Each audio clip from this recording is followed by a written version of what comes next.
Thank you. The ranking member, Mr. Levin, is recognized for 5 minutes. Well, welcome again. And fortunately, your testimony was given to us in advance, so those of us who went to vote and missed your testimony had a chance to read it. So let me just ask you, I tried to touch on it in my opening remarks about how it's going. So how would you sum up how health reform is going, what it's meant so far? You live with it every day, if not every minute. So just give us your very personal view as to what's happening. Well, Congressman, I have the opportunity to visit around the country, not only healthcare providers and some of the best medical systems in the world who are eagerly implementing strategies around care improvements and quality improvements, but also to talk to individuals who have already benefited from some of the early aspects of the healthcare law. I was with a group of women the other day in Baltimore. There was a mother of a child born with a pre-existing health condition who now knows that her child has insurance coverage not only now but into the future. We had a young recent college graduate who is trying to decide whether to go to law school or to work in a social service project who has insurance on her parents' health plan, one of 2.5 million Americans who's already taken advantage of that.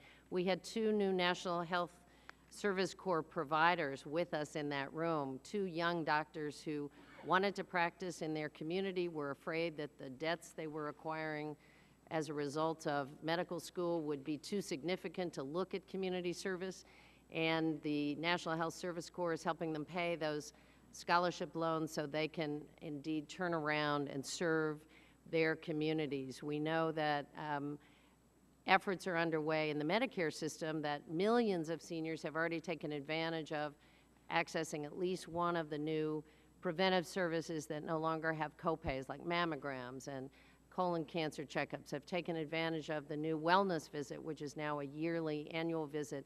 And we have millions of Americans that have now, instead of trying to make their prescription payments out of pocket because they reached the donut hole, had some almost $4 billion worth of relief because of closing of the donut hole in the health care plan. So I talk to people each and every day who are already seeing the benefits. There are a lot of people who are eager for the new insurance markets to exist, who are paying higher and higher rates, who see their policies not covering the needs for their families, who are locked out or priced out of the market. So we are seeing new benefits take hold and folks eager for 2014 to arrive and have a reset of the insurance marketplace. And as to the exchanges, you want to just briefly give us a report on that? Well, we are working actively with states around the country to implement state-based health insurance exchanges, and I would say that we have virtually every state in the country who has taken a planning grant. We have about 28 who are in the process of working on implementation grants. We have states who have strengthened their insurance oversight, which is critical right now to make sure that they actually are reviewing year-to-year rate increases. And I know as a former insurance commissioner, some states had the resources to do that and a lot did not. We are working on IT programs and outreach programs, and we see governors doing everything from issuing executive orders to helping to pass legislation, Republicans and Democrats, who feel that a state-based exchange is the preferable way to go. And for those states who don't choose to build an exchange on their own, in their own area, we are putting together the framework to make sure that every American has an access to the benefits of an exchange marketplace beginning in 2014. Thank you.